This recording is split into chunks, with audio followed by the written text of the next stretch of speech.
1953년 6.25 전쟁 후 폐허로 변한 나라. 대한민국은 세계에서 가장 못 사는 나라 중에 하나였습니다. 하지만 우리 국민들은 열심히 일을 했죠. 그 결과 한강의 기적이라 불리우는 경제 성장과 민주화를 동시에 이뤄냈습니다. 세계가 놀란 눈부신 경제 성장, 우린 어떻게 이뤄냈을까요? 벅찬 가슴을 안고 따라가세요.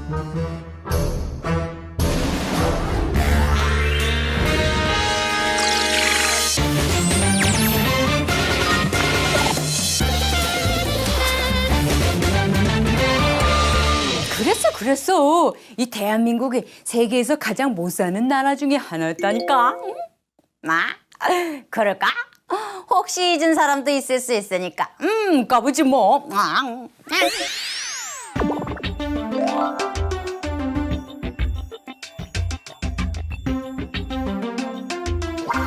자, 그러면 전쟁 때문에 힘들었던 그때로, 가난했지만 열심히 살았던 그때 그 시절로 가보죠.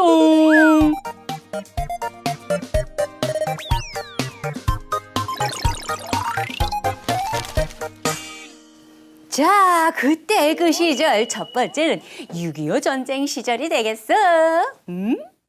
기역, 니은, 디귿, 리을. 아니, 이게 무슨 소린가? 공부하는 소리야, 이거?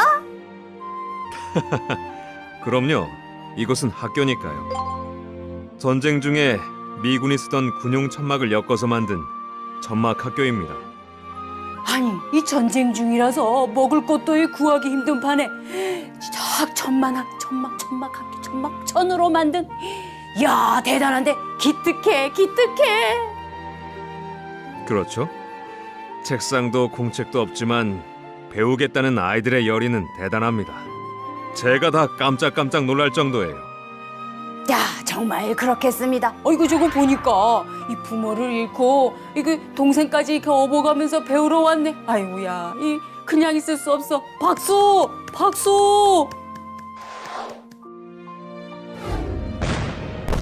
6.25 전쟁 중 인천 상륙 작전으로 서울을 되찾은 메가더 장군. 자, 서울의 그 베어더미를 보고 이런 말을 했다죠. 100년이 지나도 이 나라는 복구되지 못할 것이다.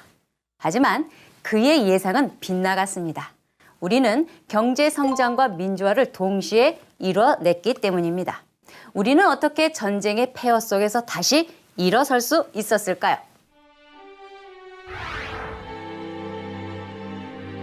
그 힘은 바로 교육이었습니다. 우리 국민은 6.25 전쟁 중에도 천막 학교를 세워 공부했고, 전쟁이 끝난 1954년에 의무 교육이 실시되면서 더욱더 열심히 공부했습니다. 배움을 향한 사람들의 열망은 열악한 환경도 문제가 되지 않았죠. 그 덕분에 많은 사람들이 글을 읽고 쓸 수 있게 되었죠.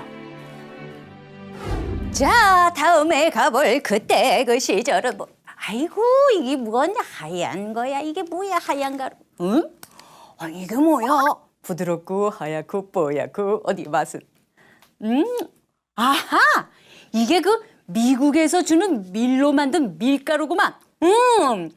이거 저쪽에 있는 저 공장에서 만든다며, 이거를. 6.25 전쟁 후 우리나라는 모든 것이 부족했습니다. 그래서 미국은 우리나라에 밀과 보리와 면화를 원조해 주었죠. 농산물과 소비재를 원조해 준 것입니다. 그래서 우리나라는 밀로 밀가루를 만드는 산업, 설탕을 만드는 산업, 면화로 면직물을 만드는 산업이 발전하게 되었습니다. 밀가루, 설탕, 면화, 세 가지 모두 흰색이죠. 그래서 삼백이라고 불렸고, 이를 만드는 산업을 삼백산업이라 불렀습니다. 이 삼백산업이 우리나라 경제 발전에 도움을 주었죠. 그런데 말이죠, 미국이 1950년 말에 이 경제가 어려움에 빠집니다. 그래서 우리나라에 대한 원조를 줄였죠. 그래서 우리나라의 삼백산업도 어려움에 처했습니다. 그래서 박정희 정부는 1962년부터 5년 단위로 4번에 걸쳐 경제 개발 계획을 세워 이 경제 위기를 극복하려고 합니다. 일단 1차와 2차 때는요. 신발, 의류, 또 가발을 해외에 수출해서 경제 위기를 극복하려고 했고요. 1970년대는 이 기술과 자본이 필요한 철강, 석유화학, 기계, 조선 등을 발전시켜서 이 나라의 경제를 성장시키도록 하죠. 이러한 정부 계획에 맞춰 우리 국민들이 열심히 일한 결과 우리나라는 1960년대부터 70년대까지 높은 경제 성장을 이루어냈습니다. 전쟁 중에서도 공부를 게을리하지 않았던 우리 국민들이 일궈낸 일이었죠. 얼마나 눈부신 발전이었는지 전쟁의 후유증을 이겨내어 빠르게 성장한 우리나라의 경제 발전을 가리켜 전 세계는 한강의 기적이라고 부를 정도였습니다.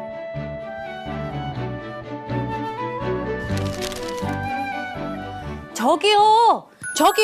어디 가세요? 어디? 베트남으로 가요. 잘 다녀오겠습니다. 베트남 전쟁은 베트남의 공산주의 조직인 베트콩과 남베트남 정부군 간의 전쟁이었습니다. 이 전쟁에 미국이 남베트남을 도와 함께 싸우고 있었죠. 이에 미국은 우리나라에게 군대를 파견해 줄 것을 요청했습니다. 우리나라는 이 요청을 받아들이는 대신 군사 원조와 경제 지원을 받기로 했죠.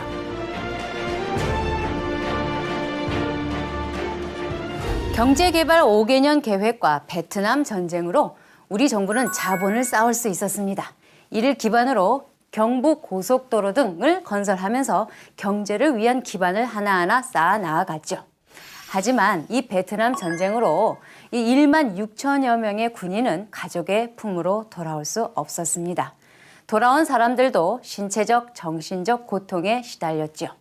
이처럼 우리나라의 빠른 경제 성장에는 많은 희생들이 따랐습니다.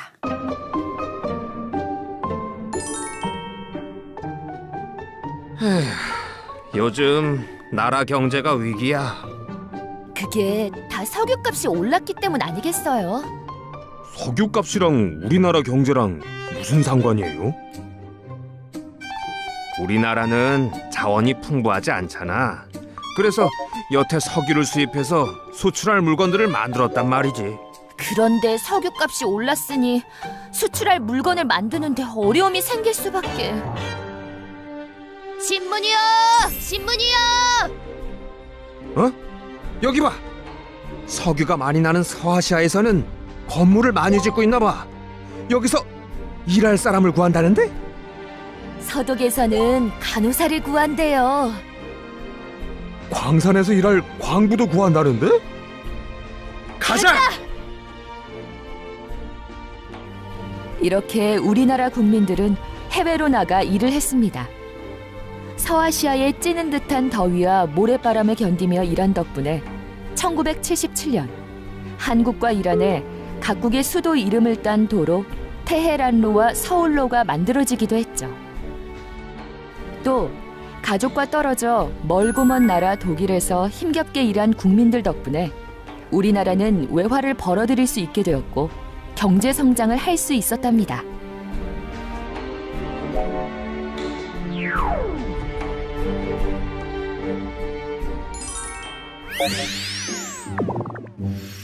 베트남 참전 군인들, 해외로 나간 우리 노동자들, 광부, 간호사들까지 우리 국민들은 그야말로 이 땀을 희생해가면서 이 외화를 벌어들였어요. 그래서 우리는 경제 성장을 쑥쑥 이룰 수 있었지. 에헤이, 하지만은 이 빛이 있으면은 이 그림자도 있는 법. 이 5, 60년대 경제가 쑥쑥 커갔지만 여기에 따른 이 문제점과 부작용도 있었어.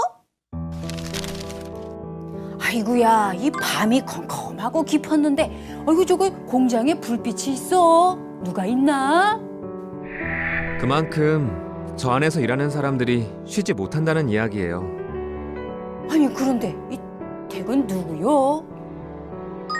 전태일이라고 합니다. 청계천 평화시장에서 재단사로 일하고 있어요. 하루에 14시간을 일하고 있습니다. 토요일, 일요일도 없이 일하고도 하루에 100원을 벌고 있어요. 아이 뭐예요? 아이고 그렇게 일하다간 큰일 나요. 몸 상해. 청계천 평화시장에서 재단사로 일하다가 노동운동에 뛰어든 전태일이 대통령에게 쓴 편지입니다. 이 편지를 보면 일하는 사람들의 평균 나이는 18살이죠. 지금의 고2 학생들의 나이입니다. 15살의 어린아이들도 거의 하루 종일 일하다시피 했다는 것을 알 수 있습니다. 그러다 보니 병을 얻는 사람들도 많고 잠이 부족해서 공장에서 다치는 사람들도 많고 공부를 하지 못하는 사람들도 많았습니다. 이러한 상황을 가만히 두고 볼 수 없었던 전태일은 계속해서 노동자들이 조금 더 좋은 환경에서 일하고 대우를 받을 수 있도록 노력했습니다. 뿐만 아니라 우리나라는 빠른 경제 성장을 위해 빨리빨리를 강조했습니다. 심지어 6개월 만에 와우 아파트라는 아파트가 하나 지어졌는데요. 튼튼할 리가 없죠. 지어진 지 이 4개월 만에 새벽에 한 동이 무너지고 말고요. 70여 명이 세상을 떠납니다. 빠른 경제 성장의 그늘이 하나 더 있었습니다. 바로 도시와 농촌의 격차였죠. 이 박정희 정부는 이 농촌을 발전시키기 위해서 새마을 운동을 시작합니다. 열심히 일하자는 근면, 스스로 발전하자는 자조, 열심히 함께 일하자는 협동이 바로 이 새마을 운동의 핵심 3가지 정신이었습니다.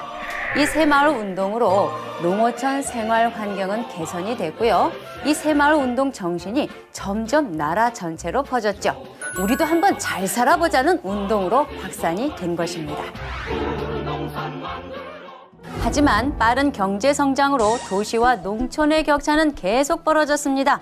수많은 사람들은 일자리를 찾아 도시로 몰려들었고 그로 인해 도시 인구가 폭발적으로 늘어났죠. 그러다 보니 도시에는 집이 부족하고 교통 문제, 환경 문제 등이 발생하였습니다. 반면 도시가 아닌 농촌과 어촌은 인구가 줄어드는 문제가 발생했습니다.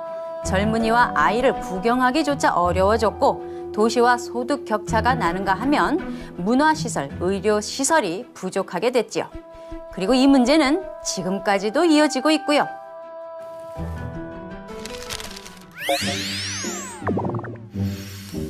기적 같은 우리나라의 경제 성장에는 문제점이 있었어요. 이 노동자들은 열악한 환경에서 일을 했었고 말이야. 빨리빨리 문화 때문에 새 아파트가 붕괴되는 사건도 있었어요. 그리고 도시와 농촌 간의 격차가 이만큼 벌어졌지. 아이고, 그러면 이제 1970년대를 지나서 1980년대는 우리나라가 어떻게 발전했을까? 1980년대 들어 우리나라는 물가가 안정되고 수출이 늘어나면서 쓰는 돈보다 벌어들이는 돈이 많은 흑자 경제로 돌아섭니다. 이 반도체 그리고 자동차 산업이 성장하면서 1996년 주요 선진 공업국들이 가입하는 OECD에 가입을 하죠. 그래서 선진국과 어깨를 나란히 하게 됩니다. 자, 여기 OECD 가입 국가들의 국기가 있는데요. 우리나라 국기 찾으셨나요? 성장을 계속하던 우리나라는 1997년 위기를 맞습니다. 뭐라고? 우리 회사가 부도 처리가 됐다고? 많은 회사들이 부도 처리되었고 그동안 외국에서 빌렸던 돈을 갚지 못하게 되었죠. 이런 현상을 외환위기라고 합니다. 외환위기가 닥치고 경제가 어려워지자 우리나라는 부족한 외화를 빌리기 위해 국제통화기금에 돈을 빌리게 됩니다. IMF로부터 구제금융을 받은 이 시기를 IMF 체제라고 부릅니다. 미안하네. 회사가 어려워져서 그만 회사에서 나가줘야겠어. 경제 위기를 극복하기 위해 기업들은 구조조정을 했고 수많은 근로자들은 직장을 잃었습니다. 그리고 비정규직이 크게 늘어나기 시작했습니다. 이 문제는 지금까지도 계속되고 있죠.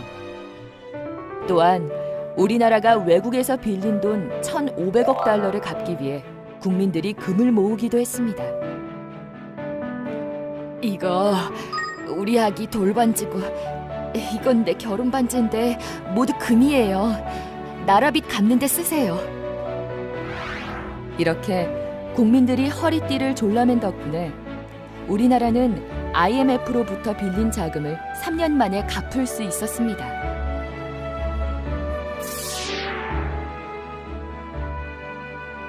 국민들의 노력 덕분에 우리는 IMF 체제를 극복할 수 있었습니다.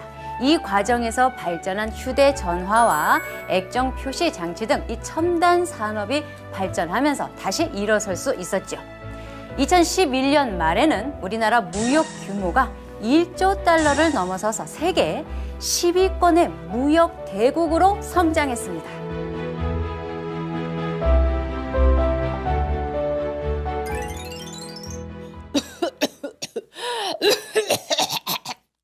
아이고 내가 예전보다 적게 먹어서 그런가. 아이고 몸이 약해져가지고 감기에 쉽게 걸리네. 아이고 병원에 가야 되겠는데 병원에 가자니 돈이 이만큼 들 것이고 그냥 참자니 아프고 나 아포 많이 아포. 이게 뭐야? 건강보험증? 병원에 갈 때 건강보험증을 내면 병원비의 일부를 국가에서 지급해주죠. 이 제도는 1977년에 의료보험제도라는 이름으로 시작됐는데요. 전 국민이 의료보험제도의 혜택을 누리게 된 거죠. 2000년부터는 건강보험이라는 이름으로 바뀌어서 지금까지 이어져 오고 있습니다. 나라가 발전하면서 국민들에게 복지가 돌아가게 된 거죠.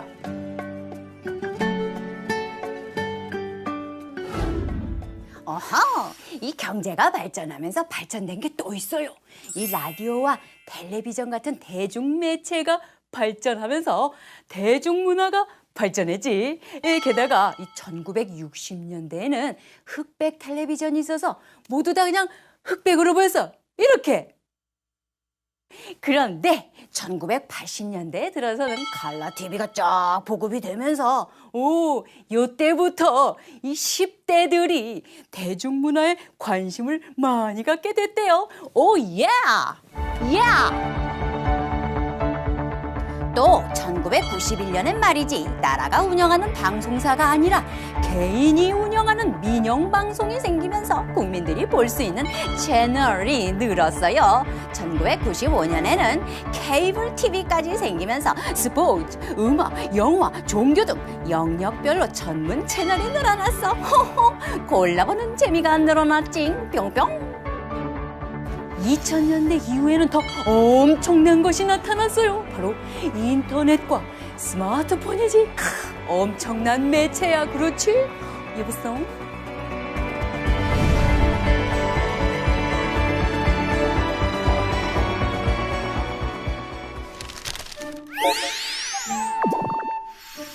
선진국들과 어깨를 나란히 하는 OECD에 가입한 지 1년 만에 IMF 경제 위기가 왔어요. 하지만 우리 국민은 금 모으기 운동 등 여러모로 노력한 결과 3년 만에 IMF로부터 빌린 돈을 다 갚았지. 자, 그렇게 이 경제 발전이 되었고 복지는 향상됐고 대중문화도 발달했어요. 이렇게 계속 발전하는 대한민국이 되거라! 대한민국은 잘 사는 나라가 되었습니다. 그럼 북한은 어떨까요? 이 남한과 북한은 이 화해의 물꼬를 트기 위해 어떤 노력을 기울였을까요? 경제적인 기적, 민주적인 기적을 일으킨 우리나라는 높아진 세계 위상에 맞춰서 어떤 일을 했을까요? 다음 시간에 보죠. 가자! 이렇게 우리나라 국민들은 해외로 나가 일을 했습니다. 서아시아의 찌는 듯한 더위와 모래바람을 견디며 일한 덕분에 1977년 한국과 이란에 각국의 수도 이름을 딴 도로 테헤란로와 서울로가 만들어지기도 했죠. 또 가족과 떨어져 멀고 먼 나라 독일에서 힘겹게 일한 국민들 덕분에 우리나라는 외화를 벌어들일 수 있게 되었고 경제 성장을 할 수 있었답니다.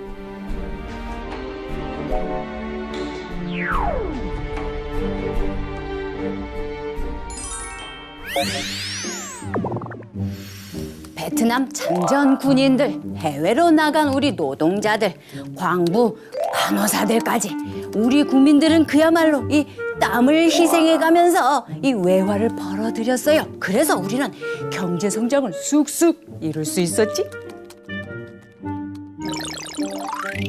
에헤이, 하지만은 이 빛이 있으면은 이 그림자도 있는 법. 이 5, 60년대 경제가 쑥쑥 커갔지만 여기에 따른 이 문제점과 부작용도 있었어.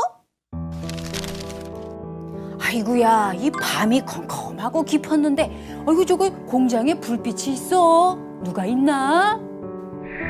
그만큼 저 안에서 일하는 사람들이 쉬지 못한다는 이야기예요. 아니 그런데 이 댁은 누구요? 전태일이라고 합니다. 청계천 평화시장에서 재단사로 일하고 있어요. 하루에 14시간을 일하고 있습니다. 토요일, 일요일도 없이 일하고도 하루에 100원을 벌고 있어요. 아니 뭐예요? 아이고 그렇게 일하다가는 큰일 나요. 몸 상해. 청계천 평화시장에서 재단사로 일하다가 노동운동에 뛰어든 전태일이 대통령에게 쓴 편지입니다. 이 편지를 보면 일하는 사람들의 평균 나이는 18살이죠. 지금의 고2 학생들의 나이입니다. 15살의 어린아이들도 거의 하루 종일 일하다시피 했다는 것을 알 수 있습니다. 그러다 보니 병을 얻는 사람들도 많고 잠이 부족해서 공장에서 다치는 사람들도 많고 공부를 하지 못하는 사람들도 많았습니다. 이러한 상황을 가만히 두고 볼 수 없었던 전태일은 계속해서 노동자들이 조금 더 좋은 환경에서 일하고 대우를 받을 수 있도록 노력했습니다. 뿐만 아니라 우리나라는 빠른 경제 성장을 위해 빨리빨리를 강조했습니다. 심지어 6개월 만에 와우 아파트라는 아파트가 하나 지어졌는데요. 튼튼할 리가 없지요. 지어진 지 이 4개월 만에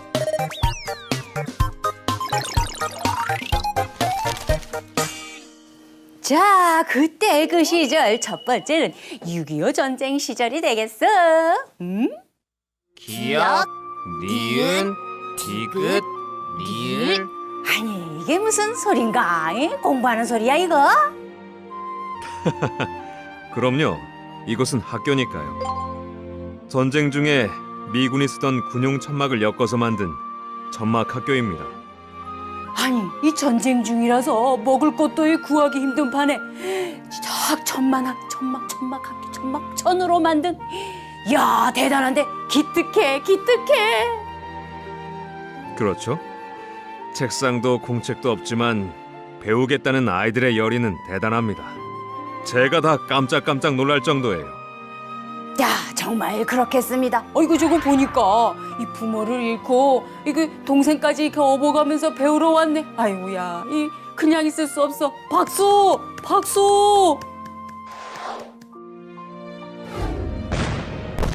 6.25 전쟁 중 인천 상륙 작전으로 서울을 되찾은 메가더 장군. 자, 서울의 그 베어더미를 보고 이런 말을 했다죠.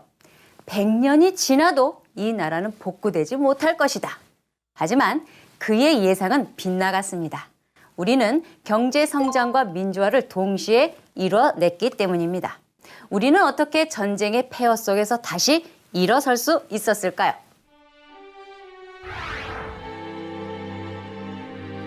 그 힘은 바로 교육이었습니다. 우리 국민은 6.25 전쟁 중에도 천막 학교를 세워 공부했고 전쟁이 끝난 1954년에 의무 교육이 실시되면서 더욱더 열심히 공부했습니다. 배움을 향한 사람들의 열망은 열악한 환경도 문제가 되지 않았죠. 그 덕분에 많은 사람들이 글을 읽고 쓸 수 있게 되었죠. 자 다음에 가볼 그때 그 시절은 뭐. 아이고 이게 뭐냐 하얀 거야. 이게 뭐야 하얀 가루. 응? 아니 이게 뭐야? 부드럽고 하얗고 뽀얗고 어디 맛은? 아하 이게 그 미국에서 주는 밀로 만든 밀가루구만. 이거 저쪽에 있는 저 공장에서 만든다며 이거를. 6.25 전쟁 후 우리나라는 모든 것이 부족했습니다. 그래서 미국은 우리나라에 밀과 보리와 면화를 원조해 주었죠. 농산물과 소비재를 원조해 준 것입니다. 그래서 우리나라는 밀로 밀가루를 만드는 산업, 설탕을 만드는 산업, 면화로 면직물을 만드는 산업이 발전하게 되었습니다. 어이구 저거 보니까 이 부모를 잃고 이그 동생까지 이렇게 업어가면서 배우러 왔네. 아이고야, 이 그냥 있을 수 없어. 박수, 박수. 6.25 전쟁 중 인천 상륙 작전으로 서울을 되찾은 메가더 장군. 자, 서울의 그 베어더미를 보고 이런 말을 했다죠. 100년이 지나도 이 나라는 복구되지 못할 것이다. 하지만 그의 예상은 빗나갔습니다. 우리는 경제 성장과 민주화를 동시에 이뤄냈기 때문입니다. 우리는 어떻게 전쟁의 폐허 속에서 다시 일어설 수 있었을까요? 그 힘은 바로 교육이었습니다. 우리 국민은 6.25 전쟁 중에도 천막 학교를 세워 공부했고 전쟁이 끝난 1954년에 의무 교육이 실시되면서 더욱더 열심히 공부했습니다. 배움을 향한 사람들의 열망은 열악한 환경도 문제가 되지 않았죠. 그 덕분에 많은 사람들이 글을 읽고 쓸 수 있게 되었죠. 자, 다음에 가볼 그때 그 시절은 뭐. 아이고, 이게 뭐냐, 하얀 거야. 이게 뭐야, 하얀 가루. 응? 이게 뭐야? 부드럽고 하얗고 뽀얗고 어디 맛은? 아하, 이게 그 미국에서 주는 밀로 만든 밀가루구만. 이거 저쪽에 있는 저 공장에서 만든다며 이거를. 6.25 전쟁 후 우리나라는 모든 것이 부족했습니다. 그래서 미국은 우리나라에 밀과 보리와 면화를 원조해 주었죠. 농산물과 소비재를 원조해 준 것입니다. 그래서 우리나라는 밀로 밀가루를 만드는 산업, 설탕을 만드는 산업, 면화로 면직물을 만드는 산업이 발전하게 되었습니다. 밀가루, 설탕, 면화 세 가지 모두 흰색이죠. 그래서 삼백이라고 불렸고 이를 만드는 산업을 삼백산업이라 불렀습니다. 이 삼백산업이 우리나라 경제 발전에 도움을 주었죠. 그런데 말이죠. 미국이 1950년 말에 이 경제가 어려움에 빠집니다. 그래서 우리나라에 대한 원조를 줄였죠. 그래서 우리나라의 삼백산업도 어려움에 처했습니다. 그래서 박정희 정부는 1962년부터 5년 단위로 4번에 걸쳐 경제개발 계획을 세워 이 경제 위기를 극복하려고 합니다. 일단 1차와 2차 때는요, 신발, 의류, 또 가발을 해외에 수출해서 경제 위기를 극복하려고 했고요. 1970년대는 이 기술과 자본... 아니, 그런데 이 댁은 누구요? 전태일이라고 합니다. 청계천 평화시장에서 재단사로 일하고 있어요. 하루에 14시간을 일하고 있습니다. 토요일, 일요일도 없이 일하고도 하루에 100원을 벌고 있어요. 아니, 뭐예요? 아이고, 그렇게 일하다가는 큰일 나요. 몸 상해. 청계천 평화시장에서 재단사로 일하다가 노동운동에 뛰어든 전태일이 대통령에게 쓴 편지입니다. 이 편지를 보면 일하는 사람들의 평균 나이는 18살이죠. 지금의 고2 학생들의 나이입니다. 15살의 어린아이들도 거의 하루 종일 일하다시피 했다는 것을 알 수 있습니다. 그러다 보니 병을 얻는 사람들도 많고 잠이 부족해서 공장에서 다치는 사람들도 많고 공부를 하지 못하는 사람들도 많았습니다. 이러한 상황을 가만히 두고 볼 수 없었던 전태일은 계속해서 노동자들이 조금 더 좋은 환경에서 일하고 대우를 받을 수 있도록 노력했습니다. 뿐만 아니라 우리나라는 빠른 경제 성장을 위해 빨리빨리를 강조했습니다. 심지어 6개월 만에 와우 아파트라는 아파트가 하나 지어졌는데요. 튼튼할 리가 없지요. 지어진 지 이 4개월 만에 새벽에 한 동이 무너지고 말고요. 70여 명이 세상을 떠납니다. 빠른 경제 성장의 그늘이 하나 더 있었습니다. 바로 도시와 농촌의 격차였죠. 이 박정희 정부는 이 농촌을 발전시키기 위해서 새마을 운동을 시작합니다. 열심히 일하자는 근면, 스스로 발전하자는 자조, 열심히 함께 일하자는 협동이 바로 이 새마을 운동의 핵심 3가지 정신이었습니다. 이 새마을 운동으로 농어촌 생활 환경은 개선이 됐고요. 이 새마을 운동 정신이 점점 나라 전체로 퍼졌죠. 우리도 한번 잘 살아보자는 운동으로 확산이 된 것입니다. 하지만 빠른 경제 성장으로 도시와 농촌의 격차는 계속 벌어졌습니다. 수많은 사람들은 일자리를 찾아 도시로 몰려들었고 그로 인해 도시 인구가 폭발적으로 늘어났죠. 그러다 보니 도시에는 집이 부족하고 교통 문제, 환경 문제 등이 발생하였습니다. 반면 도시가 아닌 농촌과 어촌은 인구가 줄어드는 문제가 발생했습니다. 젊은이와 아이를 구경하기조차 어려워졌고 도시와 소득 격차가 나는가 하면 문화시설, 의료시설이 부족하게 됐지요. 그리고 이 문제는 지금까지도 이어지고 있고요.